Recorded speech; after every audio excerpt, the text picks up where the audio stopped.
Today I'll be showing the internals of a 2012 XC60 R design driver's side mirror. The problem I've been having is that the auto fold or electrical folding feature overextends when it's coming out the other way. It'll fold back fine, but it doesn't stop in the normal position. It extends further. In this case, I've already taken most of the mirror apart, and I'll show what the internals are like. So the first thing is this cover. It just pops off. Again, I've already pre-done all of this. You can see that there's these clips here and also these internal plastic pieces that fit into these jaws or clips on the back side of the mirror. So that comes off, and that exposes the majority of the mirror. Now, this is all one part, and if you were to buy the replacement piece, I believe this all comes as one part. In this case, I actually took off, there's this press washer. Sorry, it's normally this way. This is actually not the OEM washer. This is my first attempt to fix this didn't work. So this was a aftermarket washer that I bought. You'll have to pry it off. Usually they're damaged when they're coming off. In this case, the one that I purchased to fix it was a thicker material, so I couldn't even pry it off. I had to cut it using a Dremel, and I actually had to cut into the plastic to enable that to happen. So once that comes off, there is a plastic washer that essentially adds a buffer between the press nut and the spring, which is underneath. So this spring pushes the entire housing down onto the base, and I'll show how that works in a moment. At this point, the mirror is loose and it will come off. There is a wire here that is somewhat difficult, so I actually ended up prying off this bottom portion. It ends up unclipping from this part here and along the bottom edge. And it is clipped into the back side of the mirror here. And the clips are actually pretty strong. I think I ended up breaking one of them, but hopefully it goes back on. So at this point, you can take this portion off. Actually, I've gone one step further. I've gotten a little bit ahead of myself. The mirror will come off like this. And then the motor assembly here has 4 Torx screws. I believe they're T10s, and that will allow you to take the motor assembly out completely. Now, I actually haven't fixed this yet, so maybe all this work isn't necessary, but I'm a little stumped as to what the problem is. So I've just gone ahead and disassembled everything, and maybe this will give me some insight as to how to fix it. The motor does just unclip off of this little connector here. There we go.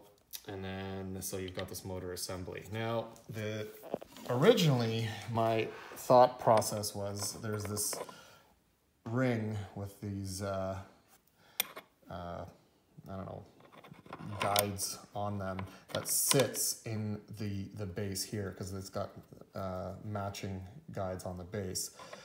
And originally I thought that this ring actually spins with the motor, and that this detent is what tells the motor the stop position. But looking closer, what it is actually this motor, this gear with these 2 notches is what spins.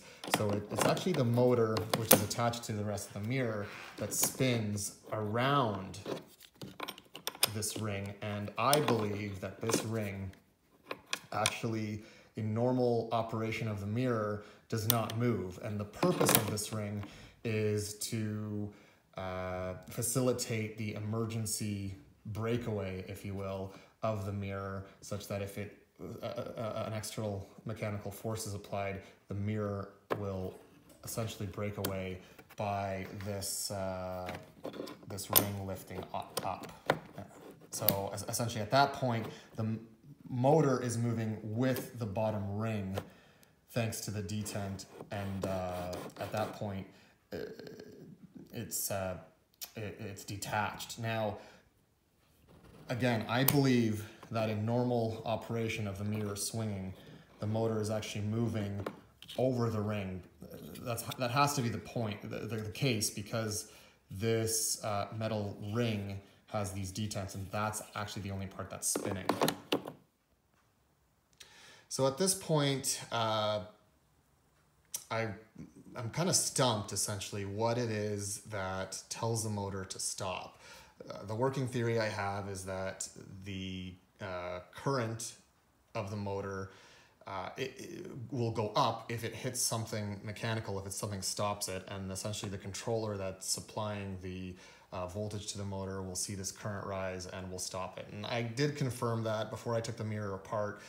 With the mirror swinging, if you stop it from swinging, it will, you can hear the motor kind of bind up, if you will, and then it stops. So my theory was that whatever mechanical stop point is to determine the neutral position of the mirror was broken or damaged or something. The thing is, there's nothing in here that looks like it looks like a natural stop point. There is this tab here, which looks like it's been very thought out and purposeful. And incidentally, that tab seems to correlate to a notch right here on the mirror. But that notch only dictates the mirror closed position. Oops. So with the mirror closing, let's see if I can get in there on that position.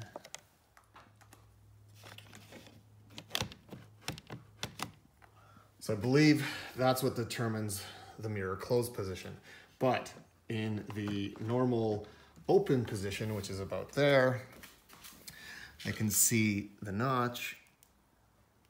Let's see here. Yeah, you can see the notch, but there's nothing corresponding on the mirror housing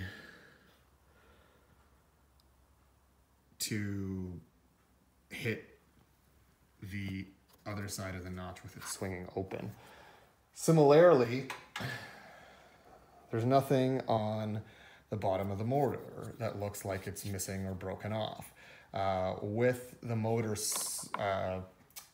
on the main spindle, it's really hard to show, but let's see here. You can see that the motor clears that notch, and as it turns out, this dimple on the motor, where'd it go? This dimple on the motor glides directly over that notch, and I don't know if that has anything to do with it. Also, there's this hole which looks like it's sort of meant for something, but there doesn't look like there's any damage or anything like this. So essentially, I'm kind of stumped as to what mechanism or process stops the mirror in this particular spot, whether it's something in the motor, whether it's something in the housing. I did notice this morning that there's also this little peg here, which corresponds to pretty much the exact open position. But again, I don't see anything corresponding on the other side of the mirror. That peg would essentially align with this little hole here. But I don't know if there's anything supposed to be there. Maybe there's something missing. So any ideas would be appreciated. I can take close-up photos, etc. Thanks.